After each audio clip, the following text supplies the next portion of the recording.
السلام علیکم سامعین و ناظرین، بسم اللہ الرحمن الرحیم۔ انمول ہیرے۔ کہتے ہیں ایک بادشاہ اپنے مصحبوں کے ساتھ کسی باغ کے قریب سے گزر رہا تھا کہ اس نے دیکھا باغ میں سے کوئی شخص سنگریزے یعنی چھوٹے چھوٹے پتھر پھینک رہا ہے۔ ایک سنگریزہ خود اس کو بھی آ کر لگا۔ اس نے خدام کو دوڑایا کہ جا کر سنگریزے پھینکنے والے کو پکڑ کر میرے پاس حاضر کرو۔ چنانچہ خدام نے ایک گنوار کو حاضر کر دیا۔ بادشاہ نے کہا، یہ سنگریزے تم نے کہاں سے حاصل کیے؟ اس نے ڈرتے ڈرتے کہا، میں ویرانے میں سیر کر رہا تھا کہ میری نظر ان خوبصورت سنگریزوں پر پڑی۔ میں نے ان کو جھولی میں بھر لیا۔ اس کے بعد پھرتا پھراتا اس باغ میں آ نکلا اور پھل توڑنے کے لیے یہ سنگریزے استعمال کر لیے۔ بادشاہ نے کہا، تم ان سنگریزوں کی قیمت جانتے ہو؟ اس نے عرض کی، نہیں۔ بادشاہ بولا، یہ پتھر کے ٹکڑے دراصل انمول ہیرے تھے جنہیں تم نادانی کے سبب ضائع کر چکے۔ اس پر وہ شخص افسوس کرنے لگا، مگر اب اس کا افسوس کرنا بیکار تھا کہ وہ انمول ہیرے اس کے ہاتھ سے نکل چکے تھے۔ زندگی کے لمحات انمول ہیرے ہیں۔ محترم ناظرین، اسی طرح ہماری زندگی کے لمحات بھی انمول ہیرے ہیں۔ اگر ان کو ہم نے بیکار ضائع کر دیا تو حسرت و ندامت کے سوا کچھ ہاتھ نہ آئے گا۔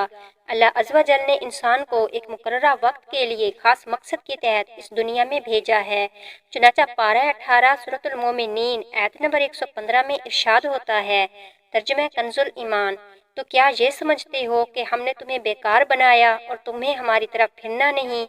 خزائن العرفان میں اس آیت مقدسہ کے تحت لکھا ہے، اور کیا تمہیں آخرت میں جزا کے لیے اٹھنا نہیں، بلکہ تمہیں عبادت کے لیے پیدا کیا کہ تم پر عبادت لازم کریں، اور آخرت میں تم ہماری طرف لوٹ کر آؤ تو تمہیں تمہارے اعمال کی جزا دیں۔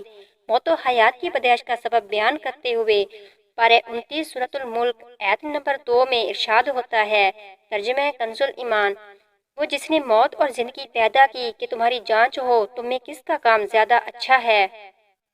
زندگی کا وقت تھوڑا ہے۔ محترم ناظرین، مذکورہ دو آیت کے علاوہ بھی قرآن پاک میں دیگر مقامات پر تخلیق انسانی یعنی انسان کی پیدائش کا مقصد بیان کیا گیا ہے۔ انسان کو اس دنیا میں بہت مختصر سے وقت کے لیے رہنا ہے اور اس وقفے میں اسے قبر و حشر کے طویل ترین معلومات کے لیے تیاری کرنی ہے، لہٰذا انسان کا وقت بے حد قیمتی ہے۔ وقت ایک تیز رفتار گاڑی کی طرح فراٹے بھرتا ہوا جا رہا ہے، نہ روکے رکتا ہے، نہ پکڑنے سے ہاتھ آتا ہے۔ جو سانس ایک بار لے لیا وہ پلٹ کر نہیں آتا۔ چنانچہ حضرت سیدنا حسن بصری رحمۃ اللہ تعالی علیہ فرماتے ہیں، جلدی کرو، جلدی کرو، تمہاری زندگی کیا ہے؟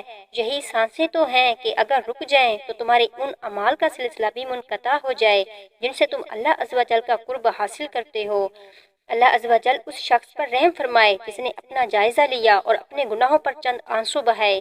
یہ کہنے کے بعد آپ رحمۃ اللہ تعالی علیہ نے پارہ 16 سورہ مریم کی آیت نمبر 84 تلاوت فرمائی، ترجمہ کنز ایمان، اور ہم تو ان کی گنتی پوری کرتے ہیں۔ حجت الاسلام حضرت سیدنا امام محمد بن محمد غزالی علیہ رحمۃ اللہ الوالی فرماتے ہیں، یہاں گنتی سے سانسوں کی گنتی مراد ہے۔ دن کا اعلان حضرت سیدنا امام بہقی علیہ رحمۃ اللہ القوی شعب الایمان میں نقل کرتے ہیں، تاجدار مدینہ صلی اللہ تعالی علیہ وآلہ وسلم کا فرمان عبرت نشان ہے، روزانہ صبح جب سورج طلوع ہوتا ہے تو اس وقت دن یہ اعلان کرتا ہے، اگر آج کوئی اچھا کام کرنا ہے تو کر لو کہ آج کے بعد میں کبھی پلٹ کر نہیں آؤں گا۔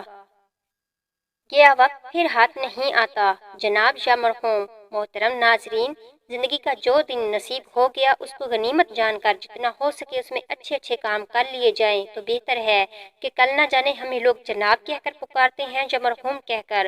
ہمیں اس بات کا احساس ہو یا نہ ہو، مگر یہ حقیقت ہے کہ ہم اپنی موت کی منزل کی طرف نہایت تیزی کے ساتھ رواں دواں ہیں۔ چنانچہ پارہ 30 سورہ انشقاق کی آیت نمبر 6 میں ارشاد ہوتا ہے، ترجمہ کنز ایمان، اے آدمی، بے شک تجھے اپنے رب عز و جل کی طرف ضرور دوڑنا ہے، پھر اس سے ملنا۔ اچانک موت آ جاتی ہے۔ اپنے وقت کو فضولیات میں برباد کرنے والوں، غور کرو زندگی کس قدر تیز رفتاری کے ساتھ گزرتی جا رہی ہے۔ بارہا آپ نے دیکھا ہوگا کہ ایک اچھا بھلا ڈیل ڈول والا انسان اچانک موت کے گھاٹ اتر جاتا ہے۔ اب قبر میں اس پر کیا بیت رہی ہے اس کا اندازہ ہم نہیں کر سکتے، البتہ خود اس پر زندگی کا حال کھل چکا ہوگا کہ کتنی بے اعتبار ہے دنیا، موت کا انتظار ہے دنیا، گرچہ ظاہر میں صورت گل ہے اور حقیقت میں خار ہے دنیا۔ اے دنیا کے مال کے متوالو، جمع مال ہی کو اپنی زندگی کا مقصد سمجھنے والو، جلدی جلدی اپنی آخرت کی تیاری کر لو، کہیں ایسا نہ ہو کہ رات بھلے چنگے سونے کے باوجود صبح تمہیں اندھیری قبر میں ڈال دیا جائے۔ اللہ عز و جل پارہ 17 سورۃ الانبیاء کی پہلی آیت میں ارشاد فرماتا ہے، ترجمہ کنز ایمان، لوگوں کا حساب نزدیک اور وہ غفلت میں منہ پھیرے ہوئے ہیں۔ ایک جھونکے میں ہے ادھر سے ادھر، 4 دن کی بہار ہے دنیا۔ جنت میں بھی افسوس۔ محترم ناظرین، ہمیں اپنے وقت کی قدر پہچاننا ضروری ہے۔ فالتو وقت گزرنا کتنے بڑے نقصان کی بات ہے وہ اس حدیث مبارک سے سمجھیے۔ چنانچہ تاجدار مدینہ صلی اللہ تعالی علیہ وآلہ وسلم کا فرمان باقرینہ ہے، اہل جنت کو کسی چیز کا بھی افسوس نہیں ہوگا سوائے اس ساعت یعنی گھڑی کے جو دنیا میں اللہ عز و جل کے ذکر کے بغیر گزر گئی۔ قلم کا خط۔ حافظ ابن عساکر تبیین الکاذب المفتری میں فرماتے ہیں، یہ 5ویں صدی کے مشہور بزرگ تھے۔ حضرت سیدنا سلیم زاری رحمۃ اللہ تعالی علیہ کا قلم جب لکھتے لکھتے گھس جاتا تو خط لگاتے یعنی نوک تراشتے ہوئے، اگرچہ دینی تحریر کے لیے یہ بھی ثواب کا کام ہے مگر ایک پنتھ 2 کاج کے مصداق ذکر اللہ شروع کر دیتے تاکہ یہ وقت صرف خط لگاتے ہوئے صرف نہ ہو۔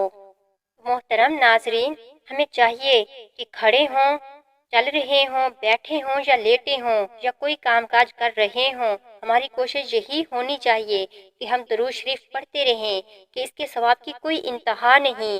سرکار نامدار صلی اللہ تعالی علیہ وآلہ وسلم فرماتے ہیں، جس نے مجھ پر ایک بار درود شریف پڑھا، اللہ عز و جل اس پر 10 رحمتیں نازل فرماتا ہے، 10 گناہ مٹاتا ہے اور 10 درجات بلند فرماتا ہے۔ یاد رہے، جب بھی لیٹے لیٹے کوئی ورد کریں تو پاؤں سمیٹ لینا چاہیے۔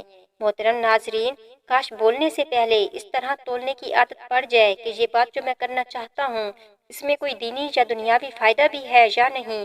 اگر یہ بات فضول محسوس ہو تو بولنے کے بجائے درود شریف پڑھنا نصیب ہو جائے، یا سبحان اللہ، یا الحمدللہ، یا لا الہ الا اللہ، یا اللہ اکبر کہہ کر جنت میں درخت لگوانے کی سعادت مل جایا کرے تاکہ ڈھیروں ثواب ہاتھ آئے۔ جزاک اللہ خیرن کثیرن۔